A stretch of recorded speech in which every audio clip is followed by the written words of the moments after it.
is having a great day here at Hickory Speedway as he's only about 2 car lengths back from the lead, but the full story is going to be used to go all that down. Early in this race, definitely not before the stage break in lap.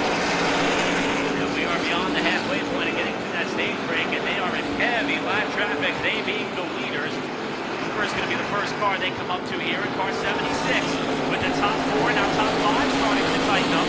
And I got to imagine that the spotters and race teams for all of these cars up in front of them are starting to be warned that the leaders are coming. They've got to stay on the lead lap for the next 10 laps.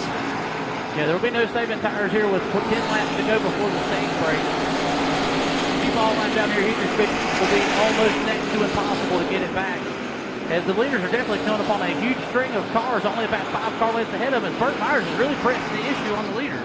And all 3 of the championship contenders are on the same straightaway. The only variable there is that of Brian Lofton, who is trying to stay on the lead lap here. He's got a car buffer between he and the leader and John Smith, but if things get a little bit too, let's call it complicated in front of him, that might be an opportunity for Smith and Burt Myers to find a position they don't necessarily want to be in, as we're about 7 laps away from the stage break.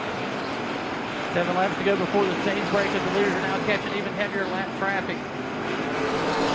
John Smith got taken outside on the left. Getting ready to put number 18 to Daniel Yates. Inside, trying his best not to lose that lap, and it is getting dicey here with only 6 laps remaining before the stage break. And here's the other big element we want to talk about here. If John Smith cannot win this stage break, if Burt Myers takes it from him, that would mean that Smith would have to finish 15 spots ahead of Burt Myers to leapfrog him in the championship. Myers may be driven to try to put this title out. It just says contact. Bussy Beavers slides in turn 3. Beavers may have tagged the right rear tire of John Smith's car there, going in the corner while trying to stay on the lead lap, and the caution will fly about 4 laps shy of the stage break. So John Smith and Burt Myers were working the top side of lap traffic. It looked as though Smith had the edge on Beavers there going into 3, and when he came down into the corner, caught the right front tire of the 41, sent him sliding through the grass enough for the officials to draw the yellow, and it will slow the field for the first time tonight. Definitely a sigh of relief for some of those guys getting ready to go a lap down, as they will be able to forego that before the stage break. Again, 6 green flag laps of racing left before the stage break, ladies and gentlemen. And how about those guys up front? They're just putting on a heck of a show, Eric. And the one thing that I cannot take my attention off of is the fact that, again, if John Smith could gain max points and stay in front for the next 6 laps en route to that Jerry Hunt Supercenter stage break, he then only has to finish 8 spots higher than Myers, which that's a tall order in its own right. But if Myers or anybody can get around Smith here and claim the stage and take it away from him, that would push John Smith's obligation to try to get a title up to having to finish 15 spots ahead of Burt Myers. What a show on wheels. This is America's most famous short track. Any lover of short track racing or this style of racing, if you asked where the best place would be to settle a championship of this nature, Hickory Motor Speedway is top of the list, bar none. It's got the title, birthplace of the stars. It's evident, and we're going to continue. We may make a new smart star tonight, and we may wipe the shine on a couple of other stars who have already been atop of the Smart Modified Tour in the past. But nevertheless, this is the perfect venue, and we saw it in that first run. I mean, the fact that so many competitors were electing to fall back and not press so hard to maintain those Hoosier tires towards the end.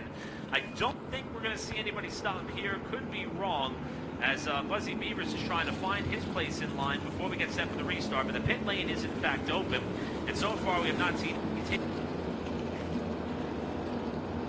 two. But I don't think at all we would see somebody put a tire on at this point, and maybe even at the stage break. I think you got to hold on to that thing until the very end of this race if possible. Yeah, because even though one tire, ladies and gentlemen, doesn't sound like a whole lot, with these cars right here having all that horsepower, not a lot of weight, tires are everything. Tire management is extremely critical, and unlike your passenger car, one tire will make the difference. Absolutely. And we see the Citrus Safe Choose cone on the main straightaway as Chris Honeycutt is able to walk off the safety there. It was given by J.D. Cole, with each drivers electing which lane they would like to restart in. For every start the remainder of the night. And as we see there, John Smith selected the bottom line, Burt Myers up top. Pretty much the entire top top 10 appears to be falling as it would if we would have just re-racked the field and doubled them up for this upcoming restart. What's going to be about a 6-lap shootout to the end of this stage, and this may be one of the biggest moments of the season right here, folks. John Smith and Burt Myers. Myers know how much more difficult it would be to lessen the likelihood of being able to win the championship tonight if he could stop John Smith from getting himself the stage win. The restart, this is going to be big. This could actually be the race for the championship right here, Eric. There's a whole lot on the line on front. Myers knows he's got a lot easier path to the championship, but John Smith definitely understands his own path. He must win this stage. Smart Chevrolet Page truck accelerates from the field. That will now be in the hand of John Smith. They will come into the Fatheads Eyewear restart zone with Smith and Myers, the top two in the points in championship contention, trying to settle the Jerry Hunt Supercenter stage break. Who's it going to be?